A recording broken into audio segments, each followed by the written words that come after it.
Welcome back to Attack on Cowboys, and let's get right into this one as Michael Irvin gives us his thoughts on who he thinks the Dallas Cowboys should pick at number 12 overall, and I'm going to show you why the coaches actually agree with him. Let's get right into it and be sure to subscribe as we are very close to 30K. Help a brother out, man. Help a brother out. Ashton Genty or Matthew Golden, who I know you like. Oh. You like him at 12. If both are on the board. Why did Mike do the old dignified, rich old white man little laugh on he's like, oh. Yo, Mike, man, too much money. If both are on the board, is it Genty or Golden for you? And that's a great question. And right. If both are on the board, I got to go Genty. Ooh. Okay, he didn't think about it at all. Okay, Matthew Golden FC, y'all just took a hit. I don't think Ashton Genty is going to be available at 12. I find it highly unlikely that he makes it past the Raiders. And then if he makes it past the Raiders, I find it highly unlikely he makes it past the Chicago Bears. And then if he makes it past the Bears, or he could go to the Saints, right? Also go to the Saints. So it's a few teams that could actually take a running back like an Ashton Genty if Kellen Moore wanted to kind of build his team around the Saquon Barkley style running back or a running back that he feels can really carry a workload, which Ashton Genty has proven that he can carry the workload of a subpar team and make them competitive against one of the best teams in the nation like a Penn State. So that kind of soothes some of your concerns about whether or not Ashton Genty can play against top-ranked competition. I mean, Ashton Genty is a serious threat, and we're going to get through this and quit crying. I know y'all plus play on the video. I cannot play this all the way through. If you want to see it all the way through without my black ass commentary, you go to K Adams' channel and Up in Adams featuring Michael Irvin when he was talking about this exact situation without my commentary over the top. Okay? Otherwise, hush and enjoy the ride. Enjoy the ride.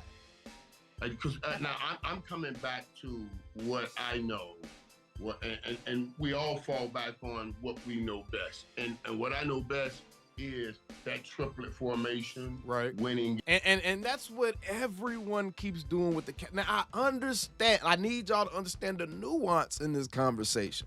This is part of letting the 90s go, man. We done with the 90s. As great of a time as the 90s was, trust me, I remember the 90s. I love the 90s, man. I'm a 90s baby. I grew up in the 90s, okay? I remember how great and how pure life just felt. It felt like life had color to it. Now I just feel like everything got a gray cloud over it, right? I remember the 90s. It was great. And Herb, I'm sure, it had the purest of coca leaves in the streets in the 90s. I was playing. That was a joke. It was a joke, Herb. It was a joke.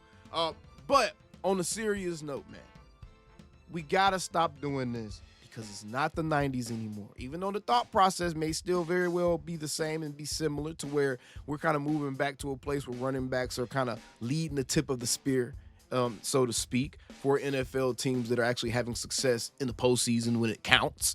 Those teams largely have running backs that are pretty damn good. The Bills have James Cook. The Ravens have Derrick Henry. The Eagles, Super Bowl champions, Eagles have Saquon Barkley. I mean, you had the Washington Commanders. They had Jaden Daniels.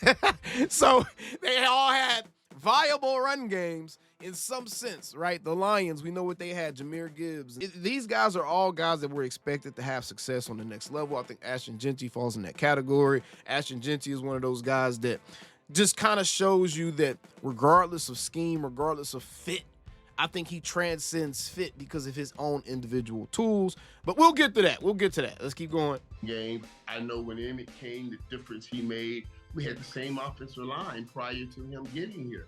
But when he got here, all of a sudden, they became the best offensive line ever.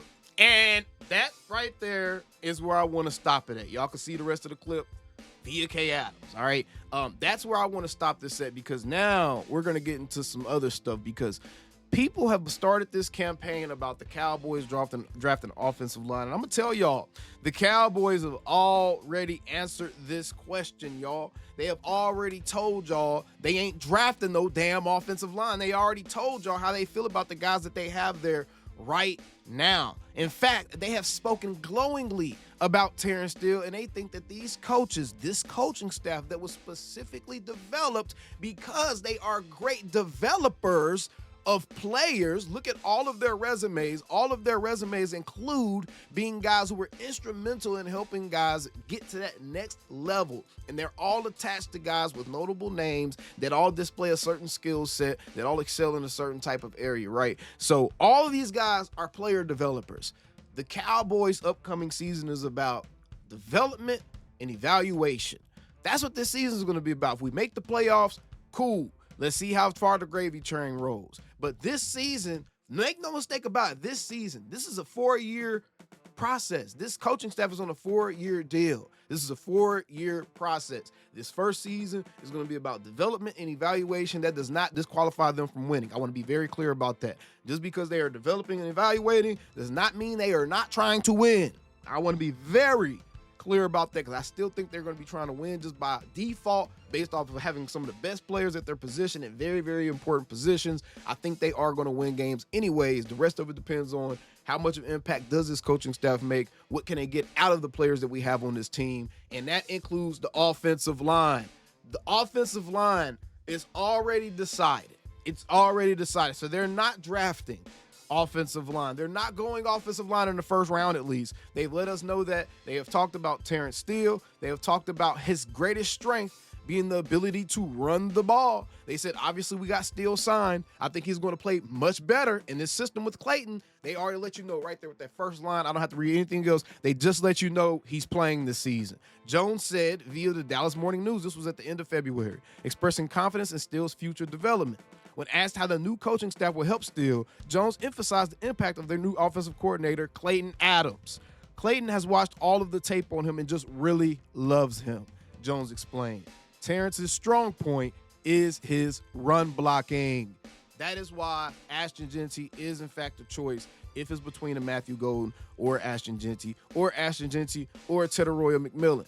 Quite frankly, I know a lot of people would love to pair T-Mac with a CeeDee Lamb, but the Cowboys would likely go Ashton Jeanty if he's available right there, because everything about this team that they're trying to move towards, that they're trying to build towards, everything about it is moving towards the run game, and you need top-tier running back talent to do so, and that running back has to have the ability to elevate an offensive line as well, because that's also on the running back. It's not a one-sided relationship. It's not just the offensive line helps make the running back better. If that was the case, the offensive line will get way more credit than they do. Running backs and position players also help the offensive line as well by virtue of the impact that they have on the field. A running back can help an offensive line by being able to have quick feet in the backfield and being able to hit top speed quickly and displaying agility in small spaces and being able to hit the holes and have good ball carrier vision and do actually hit the little bitty creases that the offensive line may actually create. That's the difference between a great running back and just a good running back. A great running back is going to do those things. A good running back is going to do those things every now and then. That's the difference. That's why you want an Ashton Jeanty, because he has all of the traits of a great running back, whether it be blocking in the backfield, receiving out of the backfield, short area quickness, explosive speed and breakaway speed, play strength, plays with great leverage, great balance, plays with great pad level just by virtue of how his body is built. He has the prototypical build for a running back. In fact, he's built like Emmett, actually. He's really built like Emmett a lot. If you look at how their statures are made, right? Instead, Ashton may be a little bit more muscle bound right now. I'm not really sure. I have to look at the young Emmett picture back in the cut. But either way, he's built like an Emmett Smith. So this whole entire team is tilted towards the run game. They believe in the guys they have. They believe in Terrence Steele.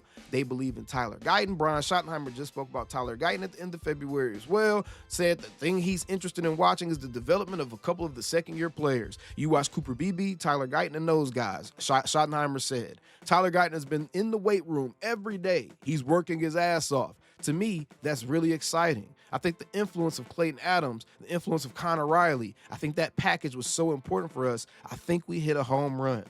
This staff is about developing players.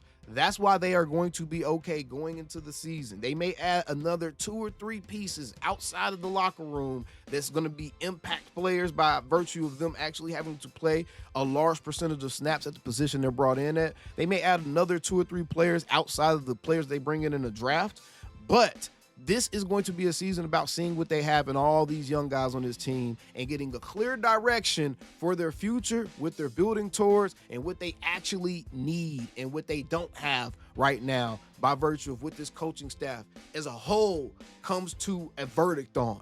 That's what this season is going to be about, y'all. I don't know why y'all have not seen that just yet. This season, yes, they are going to try to compete in the sense of they're not going to try to lose games. But this season is a development and evaluation season, and it's for the Joneses to see just how good this coaching staff really is and just how much of player developers they really actually are. Shotty got a 4-year deal for a reason. 4 or 5. It was either 4 or 5 year deal for a reason. This first season is development and evaluation.